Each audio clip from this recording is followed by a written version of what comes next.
Good morning students and welcome in class 10th economics class कक्षा दसम के अर्थशास्त्र में आपका स्वागत है।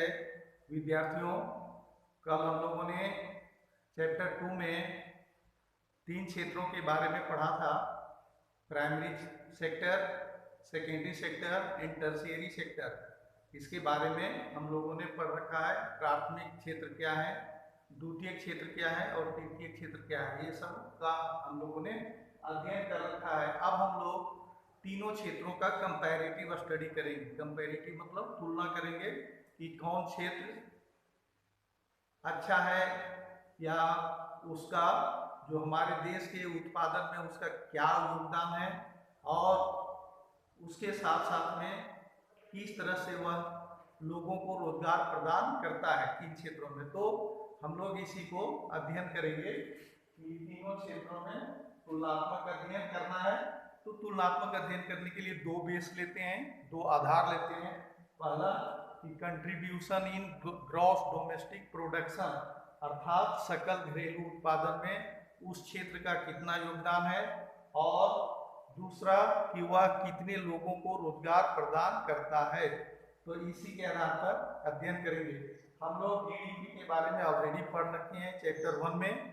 सकल घरेलू उत्पादन क्या है, पुनः एक बार हम लोग दोहराते हैं कि during an accounting year in a country the sum of all final goods and services, the monetary value, the sum of monetary value of all goods and services is included in GDP. अर्थात एक देश में एक वित्त वर्ष के अंतर्गत, वित्त वर्ष क्या होता है कि 1 अप्रैल से दूसरे साल के 31 मई को हम लोग वित्त वर्ष कहते हैं या फाइनेंशियल ईयर कहते हैं या इसी को अकाउंटिंग ईयर कहते हैं, लेखा वर्ष या लेखांकन वर्ष।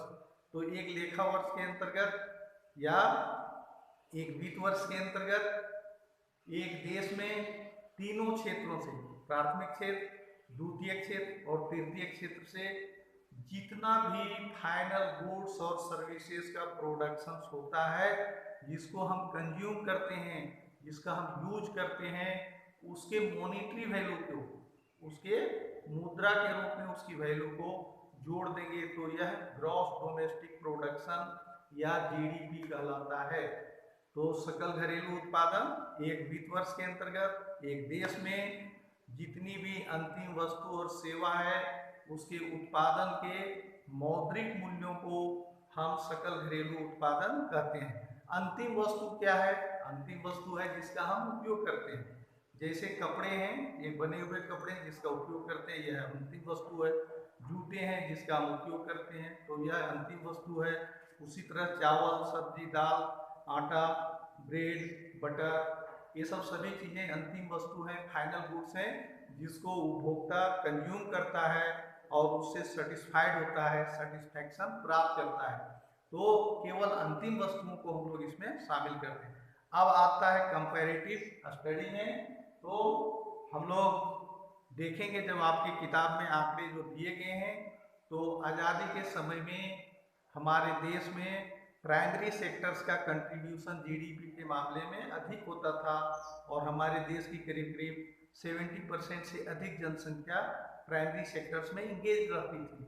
केवल 15% या 20% की जनसंख्या ये द्वितीय क्षेत्र में इंगेज रहती थी और उसी तरह से तृतीय क्षेत्र में इंगेज रहता था।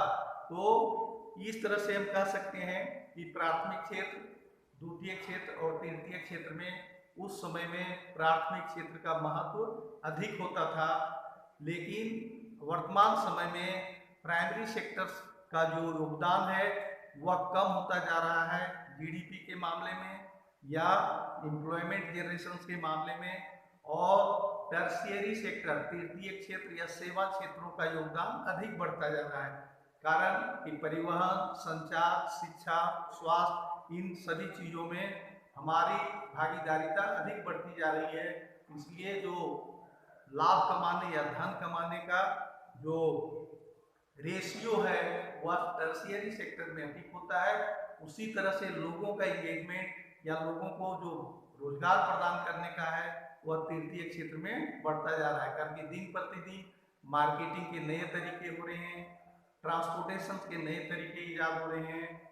उसी तरह से हेल्थ के लिए लोगों का हेल्थ पर ज़्यादा ध्यान है, शिक्षा पर ध्यान है, इसलिए टर्शियरी सेक्टर का महत्व दिन प्रतिदिन बढ़ता जा रहा है। तो आपके बुक में, किताब में आपका कंपैरेटिव स्टडी में आंकड़े दिए गए हैं, उस आंकड़ों को ध्यान से पढ़ेंगे और तृतीय क्षेत्रों का योगदान बढ़ता जा रहा है। क्यों बढ़ता जा रहा है, इस पर प्रश्न आते हैं कि तृतीय क्षेत्र का योगदान या महत्व, इम्पोर्टेंस बढ़ता जा रहा है। कारण कि तृतीय क्षेत्र का इम्पोर्टेंस इसलिए बढ़ता जा रहा है कारण कि इसमें जीडीपी में भी इसका योगदान बढ़ता जा रहा है और एम्प्लॉयमेंट अपॉर्चुनिटी, अधिक मात्रा में लोगों को रोजगार प्रदान करने का अवसर इसमें अधिक है।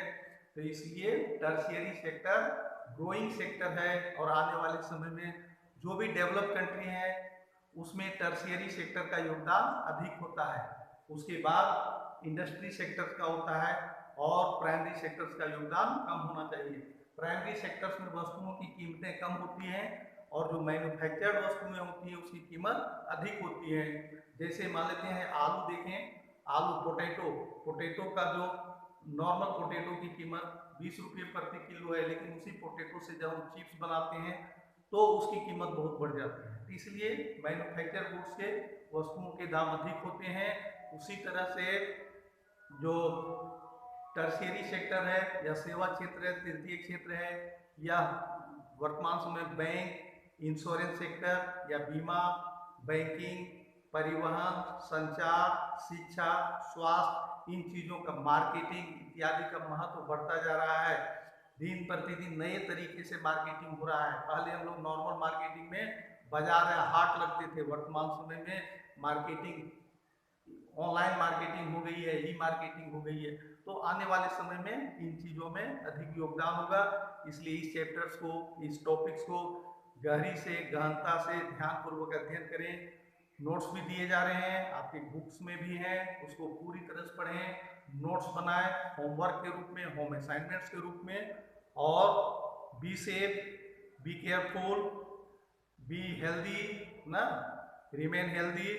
और सबसे ज़्यादा जरूरी है कि स्टडी मोड में रहना है। आपको दिन भर में कम से कम 12 घंटे, 8 घंटे, 12 घंटे, 10 घंटे पढ़ाई करनी है, नोट्स बनाने हैं, घर पर रहना है, सुरक्षित रहना है। और इस वीडियो को, इस नोट्स को बार बार देखें, पढ़ें और सुने। सप्ताह में केवल हम 2 दिन आपके क्लासेस लेते हैं, बाकी 11th और 12th के लिए 4 दिन है। तो इसलिए 2 दिन को आप संडे को इसको यूटिलाइज करेंगे, सैटरडे, संडे, फ्राइडे, 3-4 दिन आप पढ़ें। फिर आपको फिर फ्राइडे को, नेक्स्ट फ्राइडे को फिर हम प्रोवाइड करेंगे। तब तक के लिए be safe, be healthy, be enjoyful and thank you. धन्यवाद। Good day.